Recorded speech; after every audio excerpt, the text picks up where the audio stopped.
Okay, so you ever been at the airport looking up at one of those massive jets? Like, seriously, how does something that huge even get off the ground? It's a question for the ages, isn't it? Right. It kind of blows my mind every time.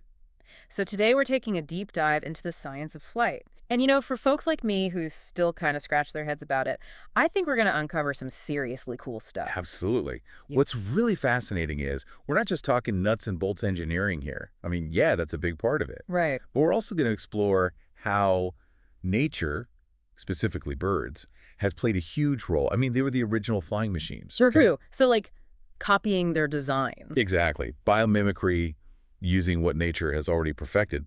And not just in aviation either. But we'll get to that later. I don't want to give too much away. Okay, you've piqued my curiosity. But let's start with the basics. I mean, everyone kind of knows lift is important, right? That's what gets the plane up in the air. Exactly. Lift is crucial, no doubt. But HLW, like, I can't wrap my head around it. It's not just having wings shaped a certain way, is it? It's a bit more nuanced than that.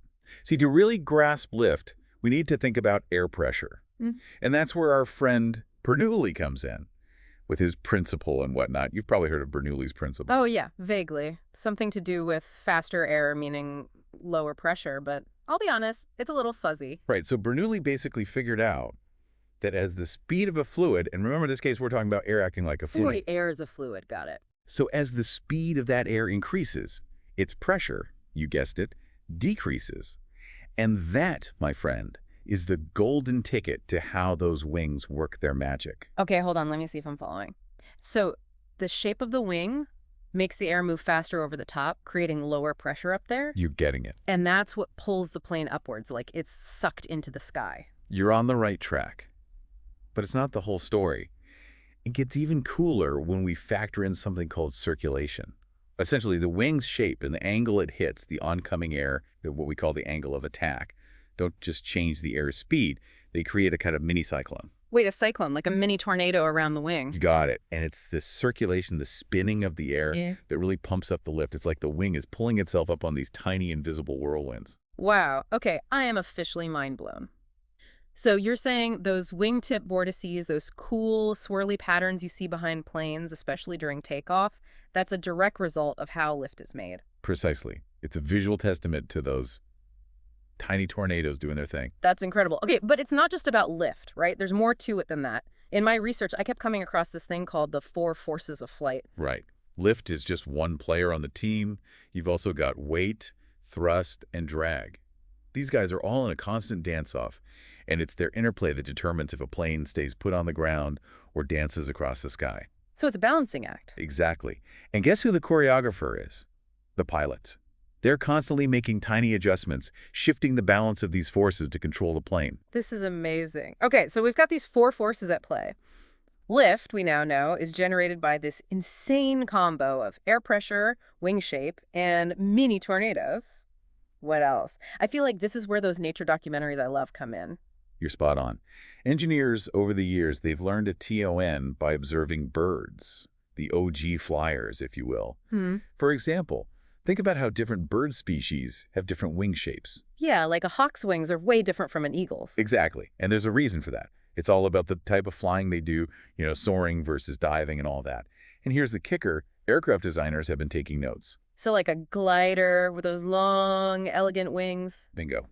They're designed after soaring birds like eagles or albatrosses, Yeah. all about maximizing lift while minimizing drag so they can just glide forever, well, almost. That makes total sense. And then you have like fighter jets with those sharp, angular wings. Again, spot on. They need to be fast, agile, kind of like a falcon or a hawk.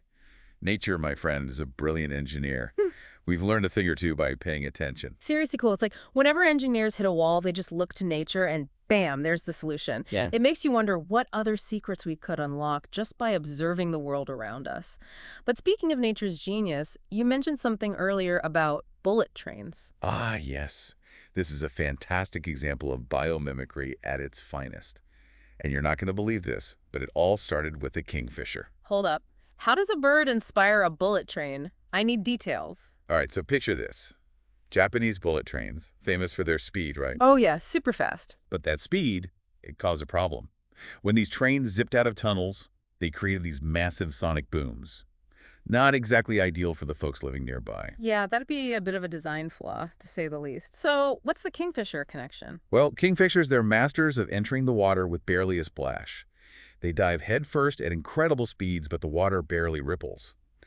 Engineers looked at that and thought, what if we could mimic that? You're kidding! They redesigned the front of a bullet train to be like a kingfisher's beak. Exactly. Ah. And it worked. They found that by tweaking the nose of the train to resemble the beak, they could drastically reduce those sonic booms. It's all about how the shape manipulates the airflow as it enters and exits a tunnel. No way! So they basically gave a bullet train a bird beak, and it actually made it quieter. That's brilliant. See, this is why I love these deep dives. We start with planes, and suddenly we're talking about bird beaks and high-speed trains. Who knew it was all connected like this? It absolutely is. But since we're on the topic of how even subtle design changes can make a huge difference, let's circle back to the wing itself for a sec. To really get this, we got to shift our thinking a bit. Believe it or not, air acts like a fluid. Okay, so if we think of air like water, help me out here, because this is where I usually get lost. Okay, so think of a wing, right, but it's moving through water. Okay, I can picture that. You'd see the water flowing around it, yeah. Air does the same thing, we just don't see it as easily. And the shape of the wing, what we call the airfoil, that's designed to, like, direct that flow. So how's it work? What's actually happening? Remember we were talking about the angle of attack? Angle of attack, right. The angle between the wing and the oncoming air. Exactly. So that angle, along with the wing shape, those two things influence how smoothly that air flows around it. So, like, tilt the wing differently changes how the air moves. You got it. And as the air flows over that curved upper part of the wing, it speeds up. Because it has further to travel, to get over the hump, so to Yes. speak. Something like that. And remember, good old Bernoulli, faster airflow, that means lower pressure Right. Less pressure on top of the wing. and more pressure underneath. It's that difference in pressure that creates a lift. It's basically pushing the wing upwards. So it's like the wings being sucked upwards by that low pressure on top. It's a good way to visualize it. In reality, it's a tad more complicated than that. We've also got that circulation, those mini tornadoes. Those are playing a part in boosting the lift even more. This is seriously blowing my mind. So much going on. We've got Bernoulli's principle, these mini tornadoes, and it all works to get these massive hunks of metal in the air.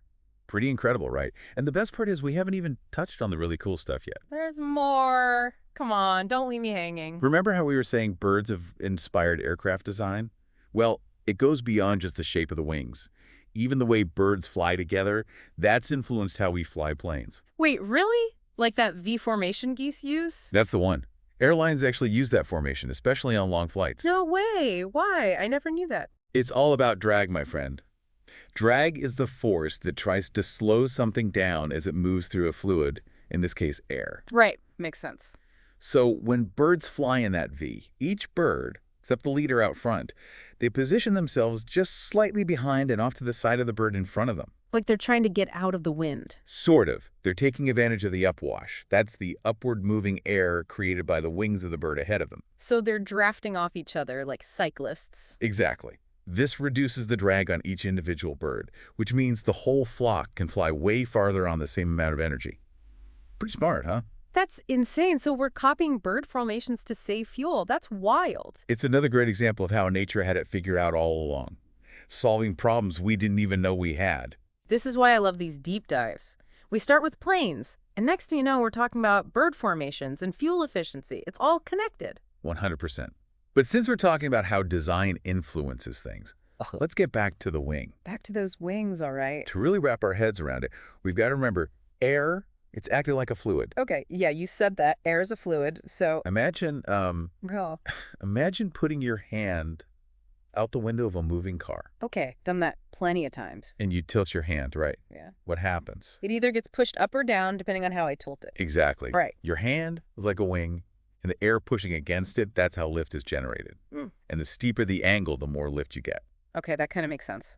It's the same principle with an airplane wing, except, of course, it's way more complicated than just sticking your hand out the window. The shape of the wing, the speed, that angle, it all plays a part. Right, right. So those pilots, they've got their hands full. You could say that again? But it's not all about the wings either. Pilots have other ways to control the plane. Oh, yeah. Like what? I thought it was all about the wings. Well, the wings are key, but there are also these things called control surfaces on the wings, AD the tail. Control surfaces, like what do they do? Okay, so there are ailerons. Mm. They're on the back edge of the wings, and they control the plane's roll. Basically, whether it tilts left or right. So if a pilot wants to bank the plane, they use the ailerons. You got it. Then there are the elevators. They're on that horizontal part of the tail, and they control the pitch. Pitch. Up or down. You got it. Yeah. Climbing or descending. And lastly, there's the rudder. That's the vertical part of the tail, and it controls yaw. Yo. Yeah, it's the left or right movement of the nose, kind of like if you're steering a boat. Okay, I think I'm kind of getting this. So, by adjusting these control surfaces, pilots can, like, fine-tune the plane's movements. Exactly. It's a constant dance between the pilot's input, the plane's design, and all those crazy forces of nature. Mind-boggling to think about, honestly. Like, all that goes into something that seems so effortless. It really is. And yeah, we haven't even touched on things like air density, weather conditions, navigation. There's a whole other rabbit hole we could go down. Another time, maybe? But for today, I feel like I've learned more about how planes fly in the last hour than ever before. Seriously.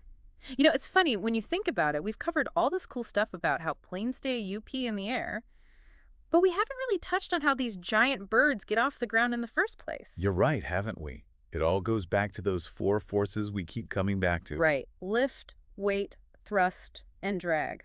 The Fab Four. Exactly. And remember, it's all about balance. So to get a plane off the ground, got to have more lift than weight. That's where thrust comes in, those powerful engines. Okay, so the engines give it that push forward, but how does that turn into lift?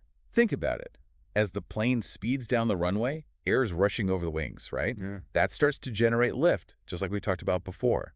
But it needs a certain speed to create enough lift to actually overcome the plane's weight. Which is why they got to hit the gas on the runway. Exactly. Got to build up that speed. And once they do, that's when the pilot works their magic. Magic. Okay, now I'm intrigued. Lay it on me. So they reach that critical speed, and the pilot will make a small adjustment to the angle of attack, usually by pulling back on the controls. The angle of attack, right. That changes how much lift the wings are generating. Bingo. Increase that angle just a bit, makes the air flowing over the wings curve more, and that creates a bigger pressure difference. So bigger pressure difference equals. More lift. Sudden surge of lift and whoosh off the ground. So simple when you put it like that. But it's all about precision, isn't it? The speed, the angle, all those forces working together. Absolutely. It's a beautiful thing, really. And landing, well, that's basically just take off in reverse.